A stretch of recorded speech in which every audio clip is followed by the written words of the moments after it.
Bulldog alarm. A satire advisory warning has been declared in the following counties. Polk.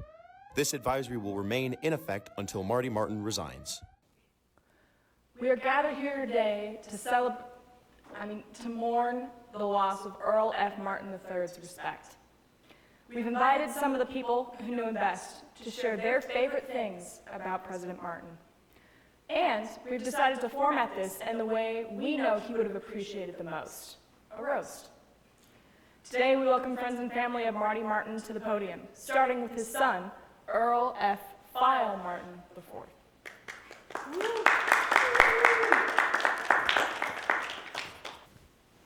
Hi, I'm Earl F. File Martin, and today I would like to start off by saying that this isn't a joke, but Marty Martin's MLK Day email starts with 2 paragraphs about his own biography and doesn't mention Martin Luther King until the 4th paragraph. Now, this seems like something only a horrible, terrible narcissist would do, but it's okay, because my dad is a lawyer, and so is his dad, and his dad, and his dad. President Martin is a 4th-generation lawyer, and if you forget that, don't worry, he will remind you. He actually misses his law career so much that he named his sons Case and File. Only one of those is an actual fucking lie. Marty Martin's favorite movie is Legally Blonde, which is also where he received all of his law training, and because he never washes within 24 hours of getting a perm. My dad is a really big movie guy. Marty actually changed his name from Earl to Marty after watching the 3rd Madagascar movie and personally relating to the zebra because he too is a clown in a fucking circus. No, but I do have to give him some credit. Marty takes his job very seriously. He even buys all of his own crayons for signing papers. Speaking from my own experience, Drake University is a great place to go if you're someone with daddy issues. You will never get homesick. Just like your own emotionally distant father, Marty is never around when you need him, and he's only there to criticize you. But in all seriousness, Marty is a great father. He takes me golfing all the time. I mean, I just wish sometimes he'd let me play and stop calling me caddy boy. But anyways, my dad, he loves golf so much because he's a firm believer in the philosophy that smaller is better and bigger is worse. So my father's respect will be deeply missed, probably, maybe, by someone, but it won't be by me. Thank you.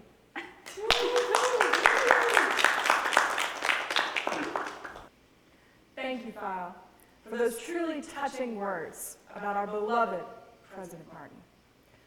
And now I'd like to invite to the podium a man who allegedly saw Marty Martin in a Hy-Vee once to share his thoughts.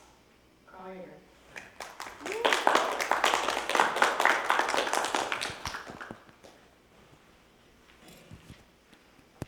Thank you all. Thank you all for being here today to honor this man's lost life and respect, but mostly respect.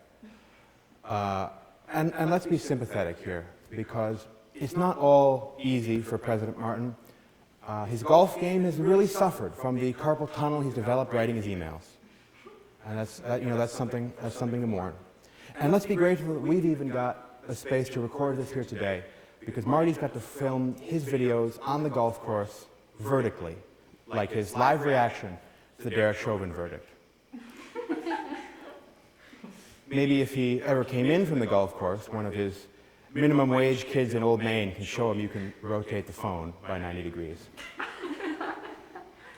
You know, I really wish that Hillary Clinton had won the 2016 election. I do. But mostly so Marty would have the example of a president who knows how to delete their emails. And on that note, Drake University has announced a new digital proficiency initiative as part of the Wellness campaign. And that's important for Marty Martin as someone who hits reply all on campus-wide emails to personally berate professors. But it's not just emails. Marty is an avid reader. His favorite book is Terms and Conditions. He loves the character development and rich depiction of human connection that he's missing in his day-to-day life.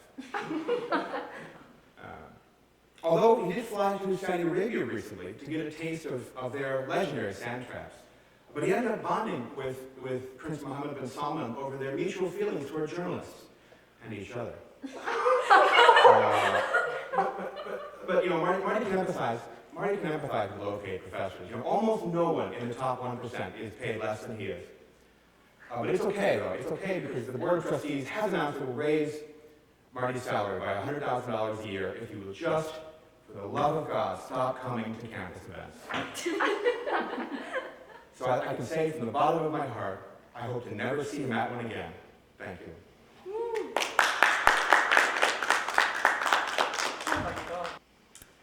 Thank you, Carl, for sharing that. I know we all wish that people were paid more money at Drake University.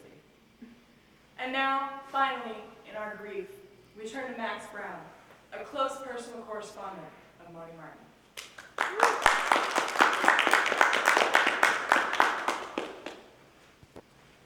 Thank you all for having me here today to say a few words on behalf of the late respect of our esteemed president, Marty Martin. You know, it's a little funny. Going into this, we thought he might not approve of the way we've chosen to represent the loss of respect, but then we realized something. He hasn't come to campus but like 2 times this semester, so in all likelihood, he's not going to know this is happening. I mean, he hasn't even shown up to any of like the anti-racism initiatives we've had. We've had many, so it's not like he's had a lack of chances.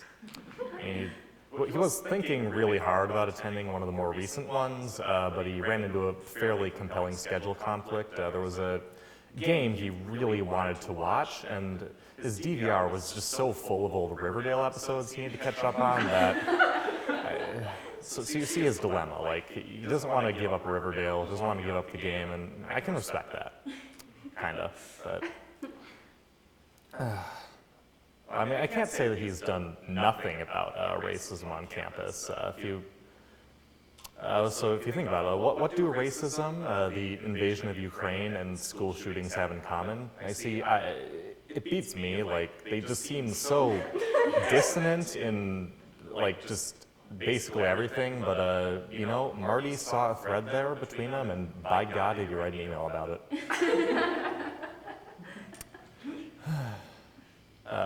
I should highlight one of his recent achievements. The mission statement for The Ones, our campaign for the brave and the bold, was recently updated to include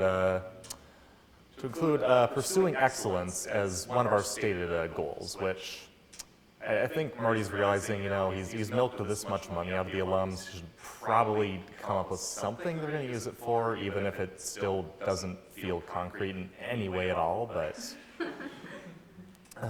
no, I mean, it's an improvement over the original initiative of the Ones campaign, which was just simply a representation of how many people on campus respect him. But anyway, yeah, it's funny really, because if you look at like Marty's golf scores and his approval ratings from basically everyone, like alumni, staff, students, if you just like flip-flop the two, both of them would get so much better.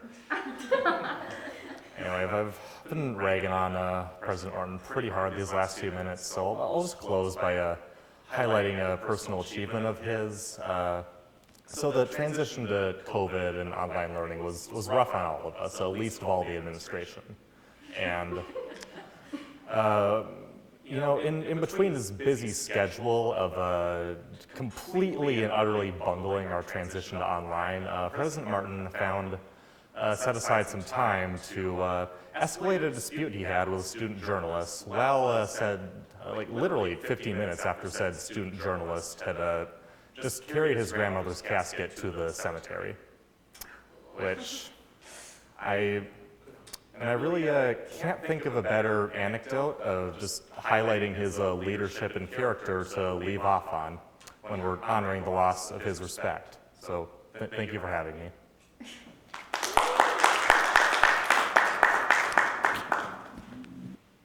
I really hope that Marty doesn't get mad at us for this. We did label it satire in the opener because it doesn't take us 4 paragraphs to get to the fucking point. Thank you all for coming. This concludes our first weekly roast of Marty Martin. And don't worry, you'll see us again soon.